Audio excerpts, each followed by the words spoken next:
ಎಲ್ಲ ಗೃಹಲಕ್ಷ್ಮಿ ಹಣ ಪಡೆಯುತ್ತಿರುವ ಮಹಿಳೆಯರಿಗೆ ಒಂದು ತಿಂಗಳ ಒಳಗಾಗಿ ಈ ಕೆಲಸ ಕಡ್ಡಾಯ. ಇಲ್ಲ ಅಂತ ಅಂದ್ರೆ ನಿಮ್ಮ ಅಕೌಂಟ್ಗೆ ಗೃಹಲಕ್ಷ್ಮಿ ಹಣ ಇನ್ನು ಮುಂದೆ ಬರಲ್ಲ. ಹಾಗಾದ್ರೆ ಏನಿದು ಮಾಹಿತಿ, ಏನ್ ಕೆಲಸವನ್ನ ಮಾಡಬೇಕು ಎಲ್ಲ ಸಂಪೂರ್ಣವಾಗಿ ಈ ವಿಡಿಯೋದಲ್ಲಿ ತಿಳಿಸ್ಕೊಡ್ತೀನಿ. ಈ ವಿಡಿಯೋವನ್ನ ಪೂರ್ತಿಯಾಗಿ ನೋಡಿ. ಹಾಗೆ ಇನ್ ಮುಂದೆನೂ ಕೂಡ ನಿಮ್ಗೆ ಗೃಹಲಕ್ಷ್ಮಿ ಹಣ ಬರಬೇಕು ಅನ್ನೋದಾದ್ರೆ ತಪ್ಪದೆ ಈ ವಿಡಿಯೋವನ್ನ ಲೈಕ್ ಮಾಡಿ. ಹಾಗೆ ನಿಮ್ಗೆ ಎಷ್ಟು ತಿಂಗಳ ಗೃಹಲಕ್ಷ್ಮಿ ಹಣ ಬಂದಿಲ್ಲ ಅಂತ ನಮಗೆ ಕಮೆಂಟ್ ಮೂಲಕ ತಿಳಿಸಿ. ರಾಜ್ಯದ ನೂತನ ಮುಖ್ಯಮಂತ್ರಿಗಳಾದ ಡಿಕೆ ಶಿವಕುಮಾರ್ ಅವರು ರಾಜ್ಯದ ಪಂಚ ಗ್ಯಾರಂಟಿ ಯೋಜನೆಗಳಲ್ಲಿ ಅತ್ಯಂತ ಜನಪ್ರಿಯವಾದ ಗೃಹಲಕ್ಷ್ಮಿ ಯೋಜನೆಗೆ ಈಗಾಗಲೇ ಮರುಪರಿಶೀಲನೆ ಮಾಡಬೇಕೆಂಬ ನಿರ್ಧಾರವನ್ನು ಕೈಗೊಳ್ಳಲಾಗಿತ್ತು. ಈಗ ಮತ್ತೊಂದು ಬಿಗ್ ಅಲರ್ಟ್ ನೀಡಲಾಗಿದೆ. ಪ್ರತಿ ತಿಂಗಳು 2,000 ರೂಪಾಯಿ ಹಣ ಪಡೆದುಕೊಳ್ಳುತ್ತಿರುವ ಗೃಹಲಕ್ಷ್ಮಿ ಫಲಾನುಭವಿಗಳಾಗಿದ್ದರೆ ರಾಜ್ಯ ಸರ್ಕಾರ ಹೊರಡಿಸಿದೆ ನಿಮಗಾಗಿ ಮತ್ತೊಂದು ಹೊಸ ರೂಲ್ಸ್. ಹೌದು, ರಾಜ್ಯದ ಪ್ರತಿಯೊಬ್ಬ ಗೃಹಲಕ್ಷ್ಮಿ ಫಲಾನುಭವಿಗಳು ಈ ಕೆಲಸ ಮಾಡುವುದು ಕಡ್ಡಾಯವಾಗಿದೆ. ಇಲ್ಲ ಅಂದ್ರೆ ನಿಮಗೆ ಮುಂದಿನ ತಿಂಗಳಿನಿಂದ ಹಣ ಬರಲ್ಲ. ಮುಖ್ಯಮಂತ್ರಿ ಡಿಕೆ ಶಿವಕುಮಾರ್ ಅವರು ಇಂದು ನಡೆದ ಕ್ಯಾಬಿನೆಟ್ ಸಚಿವ ಸಂಪುಟ ಸಭೆಯಲ್ಲಿ ಮತ್ತೊಂದು ಮಹತ್ವದ ನಿರ್ಧಾರವನ್ನು ತೆಗೆದುಕೊಳ್ಳುವ ಮೂಲಕ ರಾಜ್ಯದ ಎಲ್ಲಾ ಗೃಹಲಕ್ಷ್ಮಿಯರಿಗೆ ಬಿಗ್ ಶಾಕ್ ನೀಡಲಾಗಿದೆ.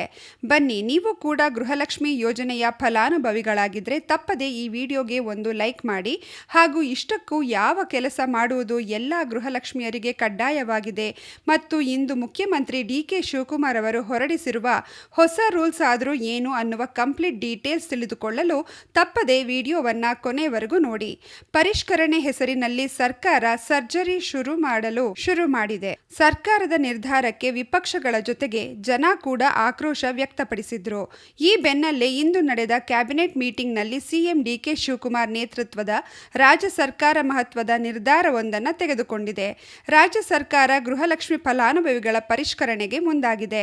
ಗೃಹಲಕ್ಷ್ಮಿ ಫಲಾನುಭವಿಗಳ ಮರುಪರಿಶೀಲನೆ ನಡೆಸಲು ಸರ್ಕಾರ ಸಜ್ಜಾಗಿದ್ದು, ಬಯೋಮೆಟ್ರಿಕ್ ಅಥವಾ ಫೇಶಿಯಲ್ ಅಥೆಂಟಿಕೇಷನ್ ದೃಢೀಕರಣದ ಮೂಲಕ ಫಲಾನುಭವಿಗಳ ಮರುಪರಿಶೀಲನೆ ನಡೆಸಲು ತೀರ್ಮಾನಿಸಿದೆ ಎಂಬ ಮಾಹಿತಿ ಸಿಕ್ಕಿದೆ. ಮೃತಪಟ್ಟವರ ಅಕೌಂಟಿಗೂ ಹಣ ಜಮಾವಣೆ ಹಿನ್ನೆಲೆ ರಾಜ್ಯ ಸರ್ಕಾರ ಗೃಹಲಕ್ಷ್ಮಿ ಸರ್ಜರಿ ಮುಂದಾಗಿದ್ದು, ಇಂದು ಸಿಎಂ ಡಿಕೆ ಶಿವಕುಮಾರ್ ನೇತೃತ್ವದ ಕ್ಯಾಬಿನೆಟ್ ಮೀಟಿಂಗ್ನಲ್ಲಿ ಚರ್ಚಿಸಿ ಈ ಬಗ್ಗೆ ತೀರ್ಮಾನ ತೆಗೆದುಕೊಳ್ಳಲಾಗಿದೆ. ಆಪರೇಷನ್ ಗೃಹಲಕ್ಷ್ಮಿ.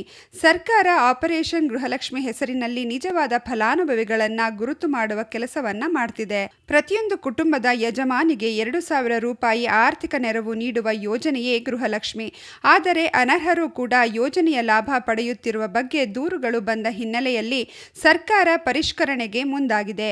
4.30 ಲಕ್ಷ ಫಲಾನುಭವಿಗಳ ಹೆಸರು ಡಿಲೀಟ್. ಒಟ್ಟು 1.20 ಕೋಟಿಗೂ ಅಧಿಕ ಫಲಾನುಭವಿಗಳಿದ್ದು ಮೃತಪಟ್ಟವರನ್ನ ಕೈ ಬಿಡಲಾಗಿದೆ. ಸದ್ಯ 4.30 ಲಕ್ಷ ಫಲಾನುಭವಿಗಳ ಹೆಸರನ್ನ ಡಿಲೀಟ್ ಮಾಡಲಾಗಿದ್ದು, ಈ ಮೂಲಕ 100 ಕೋಟಿ ರೂಪಾಯಿ ಉಳಿತಾಯವಾಗಲಿದೆ.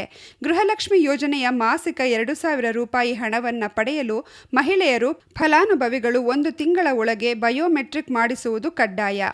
ಒಂದು ವೇಳೆ ನಿಗದಿತ ಅವಧಿಯೊಳಗೆ ಬಯೋಮೆಟ್ರಿಕ್ ಪ್ರಕ್ರಿಯೆಯನ್ನ ಪೂರ್ಣಗೊಳಿಸದಿದ್ದರೆ ಬ್ಯಾಂಕ್ ಖಾತೆಗೆ ಹಣ ಜಮೆಯಾಗುವುದನ್ನು ಸ್ಥಗಿತಗೊಳಿಸಲಾಗುವುದು ಎಂದು ಸರ್ಕಾರ ಆದೇಶವನ್ನು ಹೊರಡಿಸಿದೆ. ರಾಜ್ಯ ಸರ್ಕಾರದ ಮಹತ್ವಾಕಾಂಕ್ಷೆಯ ಗೃಹಲಕ್ಷ್ಮಿ ಯೋಜನೆಗೆ ಸಂಬಂಧಿಸಿದಂತೆ ಅನರ್ಹರಿಗೆ ಬ್ರೇಕ್ ಹಾಕಲು ಇನ್ಮುಂದೆ ಪ್ರತಿ ತಿಂಗಳು 2,000 ರೂಪಾಯಿ ನಗದು ಪಡೆಯಲು ಹೊಸ ನಿಯಮಗಳನ್ನು ಕಡ್ಡಾಯಗೊಳಿಸಲಾಗಿದೆ.